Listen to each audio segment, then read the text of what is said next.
Hi, kids. Third time trying this. Doug keeps on getting in the way. Alright, since I've been doing some of my cooking videos, the one that Maggie has been asking, get back, Maggie's been asking for me to do is my potato soup. The best one that we have is actually the Portabella Mushroom soup. She doesn't like the mushrooms, so don't worry about it. I'm going to go ahead and add the potatoes just for her. Alright, we're going to get this started. Okay, for my basic soup, this is going to take a while for you to cook. Actually, this isn't something that is instantaneous. You have to really pay attention, and sometimes it takes a couple of hours because you want it condensed. Like I said, I usually do the portabellas. I'm going to add the potatoes in it because that's what Maggie likes. I'm going to have a little bit of bacon. This whole pack will not go in there. A couple potatoes, your onions. There you have, of course, your fresh garlic. I like to use a half and a half whipping cream, salt, pepper, and my typicals, onion powder, garlic powder, and my bouillon flavoring. And we will go from there.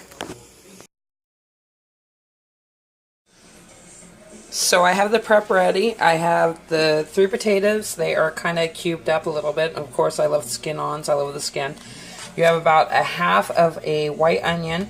Had 3 cloves of garlic that I've diced up, and I used about 6 pieces of the bacon strip that I have cut up already, and then of course the mushrooms here. And again, here's my favorite pan in the world. Of course, we're going to be using this again. So what you're going to do is go ahead and turn the pan up. You want to get this nice and hot, because the first thing that you are going to do is put the bacon in and start crisping the bacon.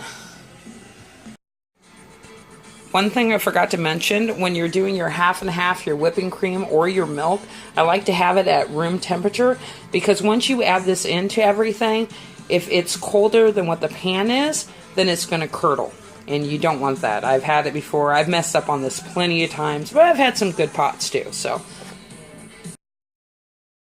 I have the bacon where I want it. It's not sorry about that. It's not overdone. It's not burned. It's about where I want to. And yes, there is a lot of fat on here, but it's going to be good because I'm going to put everything else in there.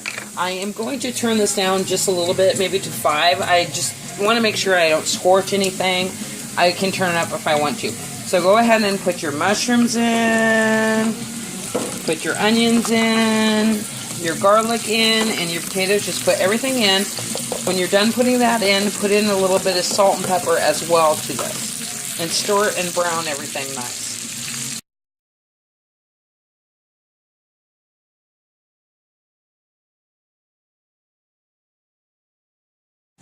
So I have got everything in there. I just, like I said, season it with some salt and some pepper, and I'm stirring it.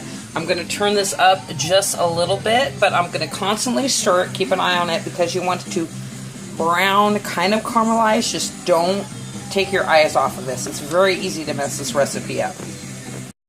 Okay, so I have it to where I want it to be right now. It looks good for me.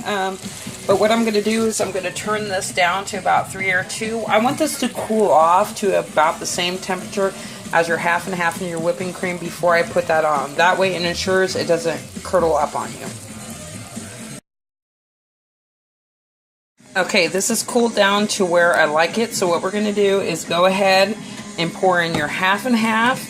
Pour in your whipping cream about as much as you want. You got to remember, you're not really going to have too much in here, just for the fact that it's going to take a couple hours. You want this to condense down to be really rich and creamy.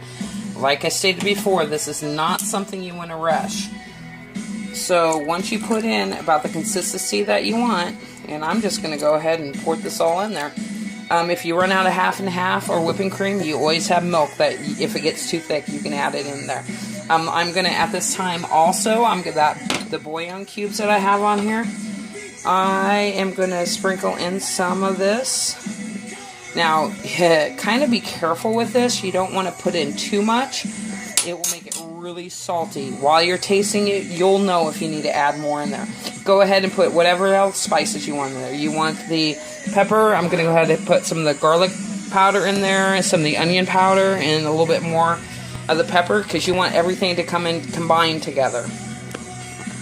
So I have combined everything that I want in this at the moment. I went ahead and added a little bit of milk in there, maybe a cup to 2 cups in there, because while this condenses, it's going to get really thick. So I'm just going to go ahead and turn the oven up, probably to about 7.5. I'm going to wait till this comes to a bubbling point before I turn it down for it to condense.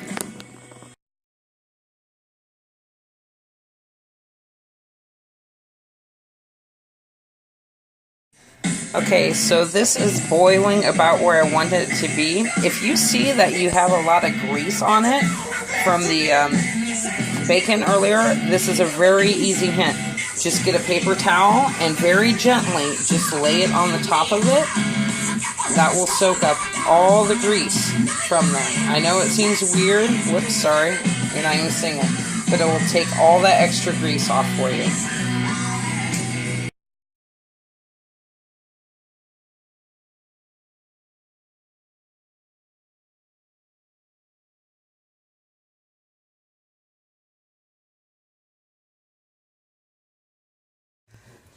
So, just to let you know, this is basically done. I've been having this condensed down, maybe about an hour and a half.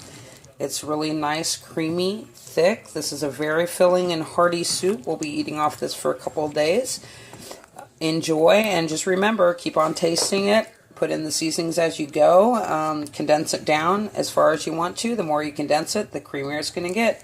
Bon appetit!